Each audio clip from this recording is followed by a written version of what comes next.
Hello વિદ્યાર્થી મિત્રો, આજે આપણે ધોરણ 6 અને વિષય છે અંગ્રેજી અને સેમિસ્ટર 2 એની અંદર આપણે ઇંગ્લિશ ગ્રામર જોઈએ છે. જો વિદ્યાર્થી મિત્રો, આપણે ગ્રામરના 3 ટોપિક તો પૂરા થઈ ગયા છે. જો તમે ના જોયા હોય તો આગળના વિડીયોમાં તમે જોઈ લેજો. હવે આપણે કયો ટોપિક આયા? ચોથો. શું નામ છે એનું? The adjective. એડજેક્ટિવ શું છે? વિશેષણ. કોઈ ખાસ હોય ને એને વિશેષણ કહેવાય. જેમ કે કોઈ પણ સંજ્ઞાવાચક કે સામાન્ય નામની પહેલા તેનું ગુણ વર્ણન કરતા શબ્દને શું કહેવાય છે? એડજેક્ટિવ. અહીંયા શું કહે છે? અ બિગ હાઉસ. મોટું ઘર. એટલે કે ઘર છે ખરું, પણ કેવું છે? બિગ, યાની કે મોટું. એ વિશેષણ કહેવાય કે નહીં? અ બ્લુ કાઇટ. ભૂરો પતંગ. પતંગ તો છે, પણ કેવો છે? બ્લુ. તો શું કહેવાય છે વિશેષણ? બ્લુ. N old main. એટલે કે વૃદ્ધ માણસ. માણસ તો છે, પણ કેવો છે? ઓલ્ડ. યાની કે કોઈ ખાસ વિશેષણ થયો કે નહીં? ચલો એની આપણે વાક્ય રચના જોઈએ. ધીસ અને ધેટ બેમાંથી એક લખવાનું. પ્લસ પછી શું લખવાનું? ઇઝ. પ્લસ એ કે એન. જો વ્યંજન હોય તો એ અને સ્વર હોય તો એન. પ્લસ એડજેક્ટિવ યાની કે વિશેષણ. પ્લસ નાઉન એટલે કે નામ લખવાનું છે. ચલો એના પ્રમાણે આપણે એક્ઝામ્પલ જોઈએ. શું કે છે એક્ઝામ્પલ એના? પહેલું છે this is a big house. એટલે કે આ મોટું ઘર છે. That is a blue kite. એટલે કે પેલો ભૂરો પતંગ છે. જે આપણે ઉપરની વાક્ય રચના જોઈ કે નહીં એના પ્રમાણે આ વાક્યો છે. ચલો આપણે ત્રીજું જોઈએ. That is an old main. પેલો વૃદ્ધ માણસ છે. ચલો ઉપરના આપેલા બધા જ વાક્યોમાં વિશેષણ નામની પહેલા જ મુકાય છે. એટલે કે કોઈ નામ છે ને એના પહેલા શું મુકાય છે? વિશેષણ. યાની કે a big house, a blue kite, an old man. યાની કે નામની પહેલા વિશેષણ મુકાઈ ગયું કે નહીં? હવે ક્રિયાપદ પછી વાક્યના અંતે વિશેષણ મૂકીએ તો વાક્ય રચના કેવી થાય એ જોવાની છે. પહેલા શું બતાવ્યું છે?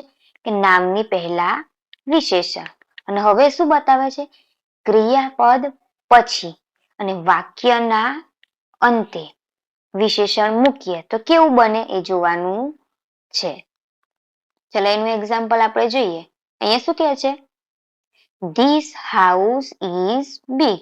એટલે કે આ ઘર મોટું છે. એટલે છેલ્લે શું કે છે? છેલ્લે આવ્યું કે નહીં વિશેષણ? ચલો બીજું જોઈએ. That kite is blue. એટલે કે પેલો પતંગ ભૂરો છે. ચલો ત્રીજું જોઈએ. That main is old. એટલે કે પેલો માણસ વૃદ્ધ છે. આ વાક્ય રચનામાં બધી જગ્યાએ બ્લુ, ઓલ્ડ છેલ્લે આવ્યું કે નહીં વિશેષણ? પહેલા શું હતું? નામની આગળ. અને અત્યારે શું છે? છેલ્લે મૂક્યું છે કે નહીં? એની વાક્ય રચના આપણે જોઈ લીધી. ચલો વિદ્યાર્થી મિત્રો, આપણે આગળ જોઈએ નવી વાક્ય રચના. શું કે છે નવી વાક્ય રચના અહીંયા? ધીસ ધેટ પ્લસ નાઉન યાની કે નામ, વર્બ યાની કે ક્રિયાપદ, પ્લસ એડજેક્ટિવ યાની કે વિશેષણ. ચલો કેટલાક વિશેષણો અને તેના વિરોધી શબ્દો. હવે શું કહે છે અહીંયા? વિશેષણ અને કેટલાક એના વિરોધી શબ્દો. લોંગ એટલે લાંબુ. તેનું વિરોધાર્થી શું થાય? યાની કે ઓપોઝિટ શોર્ટ એટલે ટૂંકું. ઓલ્ડ એટલે જૂનું. ન્યૂ એટલે નવું. સ્ટ્રોંગ એટલે સશક્ત. વીક એટલે નબળું. હાઈ એટલે ઊંચું. લો એટલે નીચું. ટોલ એટલે ઊંચો. શોર્ટ એટલે નીચો અથવા તો ઠીંગણું. સ્મોલ એટલે નાનું.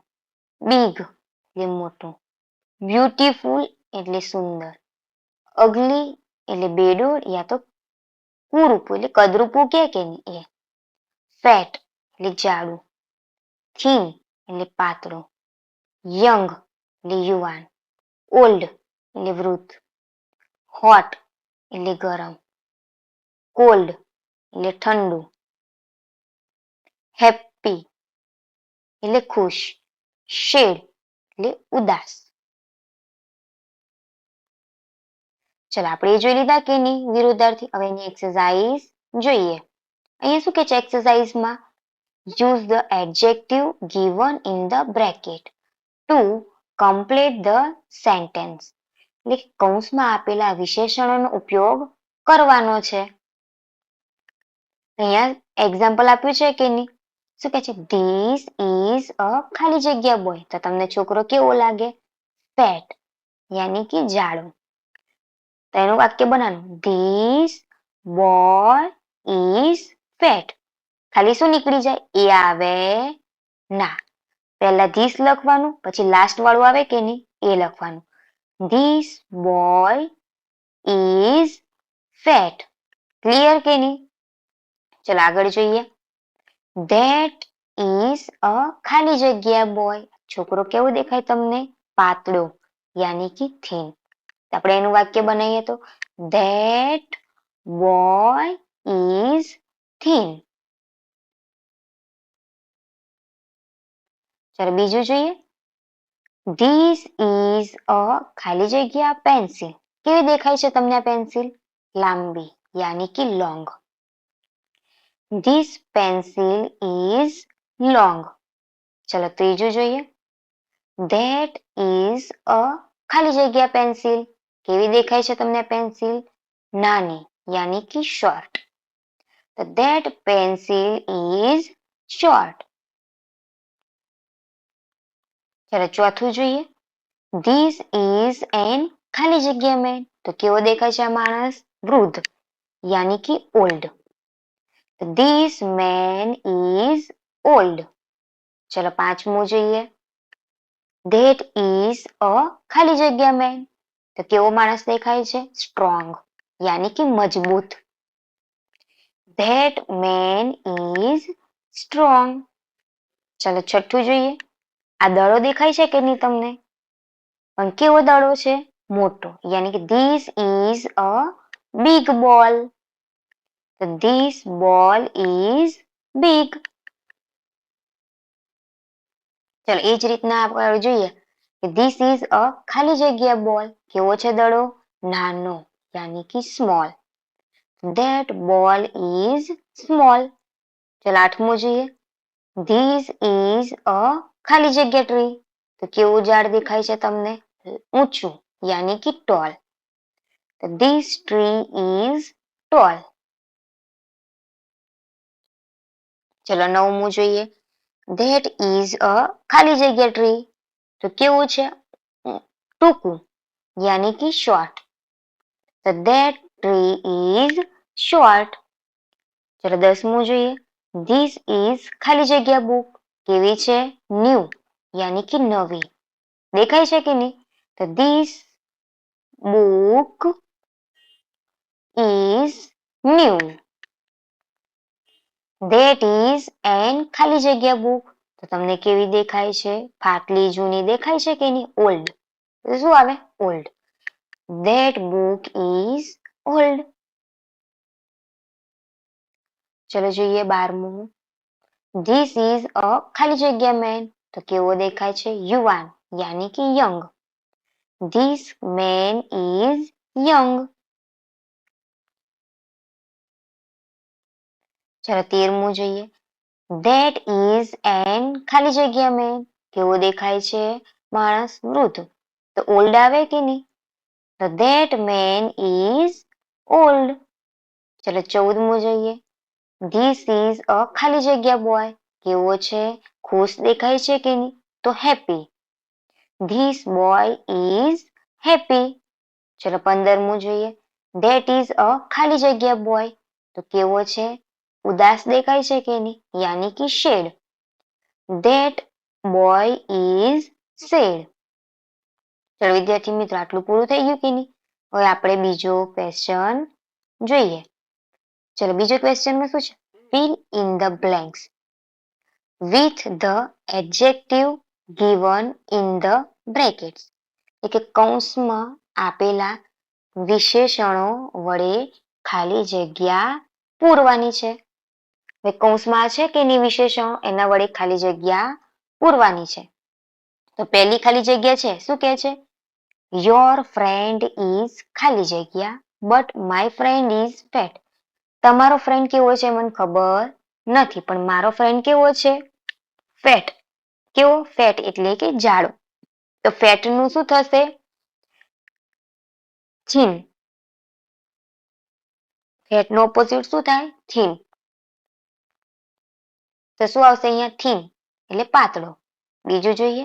ધ પીકોક ઇઝ અ ખાલી જગ્યા bird but the crow is an ખાલી જગ્યા બર્ડ. હવે હંમેશા આપણે મોરને કેવો કહીએ છીએ? બ્યુટીફુલ યાની કે સુંદર. તો કાગડાને કેવો કહીએ? અગલી યાની કે કદરૂપો. ચલો ત્રીજું જોઈએ.